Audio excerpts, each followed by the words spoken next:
Oke, dengerin baik-baik. Ada semacam penyakit mentalitas yang lagi nyebar luas, terutama di kalangan anak muda. Apa itu? Pengejaran kebahagiaan yang semu dan pemakaian tameng kesehatan mental buat lari dari kerja keras. Nah, dalam pembahasan kali ini, kita bakal hancurin pola pikir lembek itu dan bangun fondasi baru yang sekeras baja. Pertanyaan ini klise banget kan? Semua orang pasti jawab, ya tujuannya biar happy. Tapi gimana kalau gue bilang justru ngejar-ngejar kebahagiaan itu yang bikin kita makin sengsara? Gimana kalau tujuan hidup kita yang sebenarnya itu sesuatu yang jauh lebih berat, lebih dalam, dan pada akhirnya jauh lebih memuaskan? Disinilah kita ada di persimpangan jalan. Cuma ada dua pilihan di depan kita. Jalan yang empuk yang isinya cuma keluhan dan nyari kebenaran, atau jalan terjal yang ditempa sama tanggung jawab dan disiplin. Mungkin kedengarannya kasar ya, tapi coba deh kita jujur sama diri sendiri bentar. Di zaman sekarang, ngeluh itu gampang banget. Ditegur bos dikit, langsung bikin status bawa-bawa isu mental health. Terus teman-teman di sosmed ikutan nyemangatin, kamu kuat ya. Dan tanpa sadar, kita semua lagi ngerayain kelemahan bareng-bareng. Nah, coba lihat deh bedanya. Kontras banget kan? Di satu sisi ada mentalitas korban yang hobinya cari validasi sama zona nyaman, di sisi lain ada pola pikir pejuang yang nyari kewajiban, yang nelen rasa sakit buat jadi bensin, dan fokusnya cuma satu, misi. Coba tanya diri sendiri, pilihan mana yang bakal nganterin lo ke masa depan yang bener-bener lo mau? Jadi, kalau tujuan hidup itu bukan buat ngejar happy, terus apa dong? Disinilah kita balik logikanya. Kebahagiaan itu bukan target yang harus diburu. Kebahagiaan itu bonus, efek samping yang dateng pas kita ngelakuin hal yang benar. Nah, ini dia intinya. Pegang kata-kata ini baik-baik. Hidup ini tentang tanggung jawab. Tanggung jawab buat nafkahin orang tua, buat mastiin keluarga kita hidup layak. Begitu fokus lo geser dari apa ya yang bisa bikin gue seneng, jadi apa kewajiban gue hari ini, gue jamin seluruh cara pandang lo soal hidup bakal berubah total.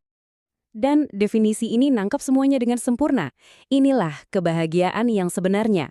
Bukan rasa senang sesaat karena liburan atau beli barang baru, tapi kepuasan yang dalam banget karena berhasil menuhin kewajiban. Momen di mana lo bisa ngangkat beban dari pundak orang yang lo sayang. Itulah hadiah tertinggi dari sebuah tanggung jawab. Tapi gue harus jujur nah, jalan tanggung jawab ini sama sekali nggak gampang. Nggak ada jalan mulusnya. Jalan ini nuntut satu kemampuan super, kapasitas buat nahan rasa sakit, nahan kegagalan, dan bahkan nahan pengkhianatan dalam waktu yang sangat-sangat panjang. Lupakan deh citra glamor seorang CEO di film-film. Definisi sejati dari seorang pejuang, seorang pengusaha, ya ini, kemampuannya buat terus-terusan makan paku dan tetap maju. Ini bukan soal pinter atau nggak pinter, tapi soal daya tahan. Soal seberapa sering lo bisa dihajar sampai jatuh, tapi tetap bisa bangkit lagi. Lo pikir ini gampang? Pikir lagi. Pas lo jadi pemimpin, lo itu nanggung hidup ratusan orang di pundak lo. Pernah ngebayangin gimana rasanya harus ngelihat 60 karyawan nangis keluar dari ruangan lo karena keputusan yang emang harus lo ambil? Itulah harga kepemimpinan yang sesungguhnya. Sakit, tapi harus. Oke, kita udah ngebahas kenapanya. Sekarang pertanyaannya, gimana caranya? Gimana cara kita ngebangun disiplin sekeras baja buat jalanin maraton panjang ini? Kuncinya cuma satu, ubah cara pikir lo. Lupakan hasil instan. Jatuh cintalah sama prosesnya. Orang yang lari sprint 100 meter pasti cepet capek. Tapi orang yang nikmatin setiap langkah perjalanannya, dialah yang bakal sampai paling jauh. Cintai permainannya, bukan cuma pialanya. Ini langkah praktisnya. Nggak ada rumus rahasia. Mau lo lagi nyapu lantai atau ngebangun roket, lakuin dengan standar paling tinggi. Isi kepala lo sama ilmu, sama strategi, bukan sama gosip atau drama murahan. Lakuin ini setiap hari, tanpa tapi, tanpa nanti. Dan ini adalah racun-racun yang harus lo buang. Sekarang juga. Berhenti ngetik keluhan soal privilege orang lain pakai HP mahal yang lo punya. Berhenti ngerencanain healing akhir pekan pas kerjaan lo masih numpuk. Itu semua mentalitas budak. Titik. Gua tantang loh. Malam ini sebelum tidur, pergi ke depan cermin, tatap mata lo sendiri, dan tanyain pertanyaan itu. Berani nggak lo jawab iya dengan jujur 100%? Kebanyakan orang nggak bisa karena mereka tahu mereka udah ngebohongin diri sendiri seharian. Jangan jadi seperti mereka. Oke, kita masuk bagian terakhir. Dan ini soal penghalang terbesar kita semua. Rasa takut, takut ngambil resiko. Padahal resiko terbesar yang sebenarnya adalah nggak ngapa-ngapain. Sadar atau enggak, dari sekolah kita udah dikotak-kotakin. Oh, kamu lemah di matematika. Kamu nggak bakat seni. Tanpa sadar, label-label ini nanamin rasa takut di alam bawah sadar kita. Pas gede mau mulai bisnis, suara itu muncul lagi. Tapi kan gue nggak pinter ngitung. Itu adalah sistem perbudakan mental yang harus kita hancurin sendiri.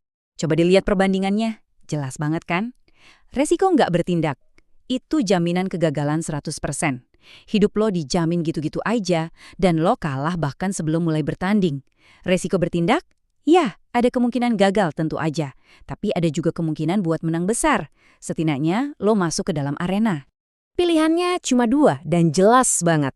Lo mau resiko yang udah pasti ngejatuhin lo, atau resiko yang ngasih lo kesempatan buat terbang?